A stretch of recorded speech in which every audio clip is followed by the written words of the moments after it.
আগামীকাল শ্রাবণ মাসের প্রথম সোমবার। এই দিনটির ভূমিকা আমরা সকলেই জানি।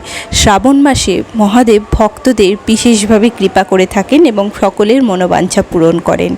শ্রাবণের প্রত্যেকটি সোমবার যদি আপনি পালন করতে নাও পারেন, তাহলে অন্তত প্রথম সোমবারটি এবং শেষ সোমবারটি পালন করার চেষ্টা করবেন। এই দিন সম্পূর্ণভাবে নিরামিষ আহার করবেন এবং মহাদেবকে পুজো দেবেন, পঞ্চামৃত দিয়ে তাকে স্নান করাবেন এবং বেলপাতা অর্পণ করবেন। বেলপাতার ওপরে চন্দন দিয়ে লিখবেন ওম নমঃ শিবায়, একটাতে ওম, একটাতে নমঃ, একটাতে শিবায়, এবং মহাদেবকে একটু আতপ চাল দিয়ে আপনার মনস্কামনা জানাবেন। আকন্দ ফুলের মালা পরাতে পারেন এবং নীলকণ্ঠ ফুল দিলে মহাদেব খুব খুশি হয়। এগুলো তো আছেই, তার সাথে মহাদেবের সামনে আপনি কর্পূরের বাতি জ্বালতে পারেন। এতে কিন্তু বাড়ির নেগেটিভিটি অনেকটা নষ্ট হয়ে যায়। ভিডিওটি ভালো লাগলে অবশ্যই শেয়ার করবেন। ধন্যবাদ।